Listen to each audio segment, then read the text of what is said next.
नमस्कार। एईपीएस संचालक के लिए साप्ताहिक कार्यक्रम सवाल जवाब में आपका स्वागत है। टीडीएस जीएसटी संबंधित आपके कमेंट आधारित यह कार्यक्रम होता है जो प्रत्येक रविवार को आप अपने सवाल पूछ सकते हैं। टीडीएस जीएसटी या फिर एईपीएस सीएसपी संबंधित किसी भी तरह का कोई प्रश्न है या फिर नया अपडेट के बारे में आप जान सकते हैं इस चैनल के माध्यम से।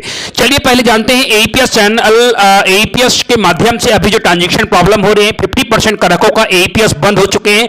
वैसे में हमने एक जानकारी निकाला है कि बैंक से हमने बैंक को अभी स्टेट बैंक ऑफ इंडिया में अपने कस्टमर को भेजा था, तो एईपीएस जिन कस्टमर का बंद हुआ है कुछ इस तरह का फॉर्म से एक्टिव करा सकते हैं।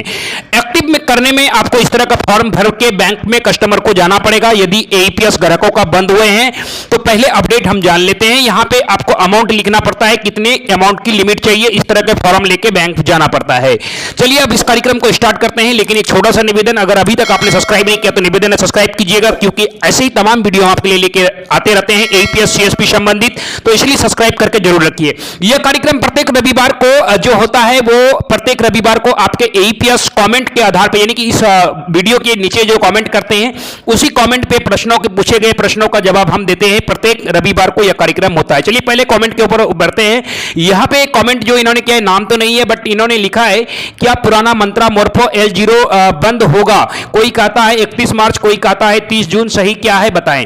चलिए इसके ऊपर बिल्कुल ये महत्वपूर्ण टॉपिक है, क्योंकि कई सारे रिटेलर बंधु परेशान है कि आप फिंगरप्रिंट बंद हो जाएगा तो पुराने डिवाइस बेकार हो जाएंगे। तो वैसे में हम आपको बता दें कि फिंगरप्रिंट L0 जितने भी पुराने डिवाइस है वो L0 डिवाइस है, नया अब जो आएंगे L1 आएंगे। तो L0 डिवाइस 30 जून तक बंद होंगे, लेकिन फर्स्ट फेज में जो है जिनका हायर वॉल्यूम ट्रांजैक्शन है 31 मार्च को ही कुछ डिवाइस बंद हुए हैं, लेकिन अभी जो अपडेट डेट है वो 30 जून लास्ट डेट है, और हो सकता है कि आगे ये अपडेट बढ़ सकता है। तारीख अभी तक कोई कंफर्म नहीं है। यूआईडी की तरफ से जो अभी डेट दिया गया है वो 30 जून L0 डिवाइस बंद करने की बात कही गई है। हो सकता है कि आगे अपडेट होगा और डिवाइस आगे भी चलेगा। ऐसा ही कोई अपडेट होगा तो हम आपके लिए पुनः लेके आएंगे।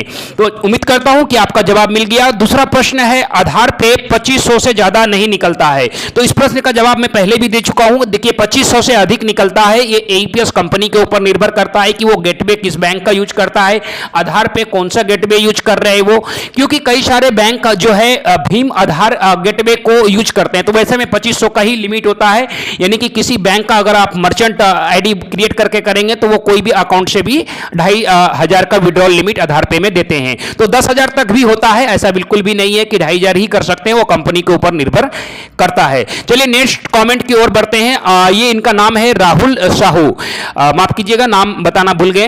राहुल साहू जी का ये प्रश्न 2500 से अधिक नहीं निकलता है, तो इनका जवाब मिल गया होगा। और दूसरा कमेंट है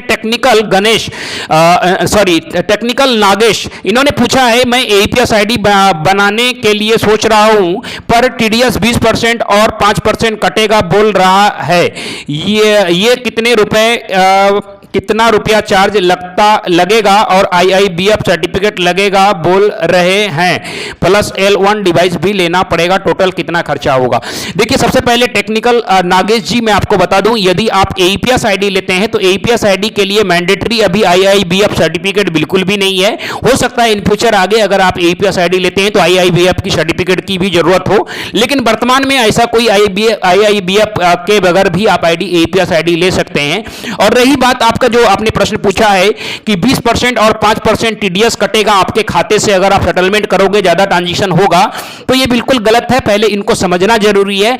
ये 20% और 5% टीडीएस तब कटते हैं जब आप कैश विड्रॉल की लिमिट को क्रॉस करते हैं। गवर्नमेंट यानी कि एक फाइनेंशियल ईयर के अंदर 20 लाख का कैश ट्रांजैक्शन करने की अनुमति देता है आपको विदाउट टीडीएस। यदि 20 लाख से अधिक का ट्रांजैक्शन होता है तो वैसे में 5% टीडीएस आपका कटता है, यदि आप कैश विड्रॉल 20 लाख से ऊपर करते हैं एक साल के अंदर।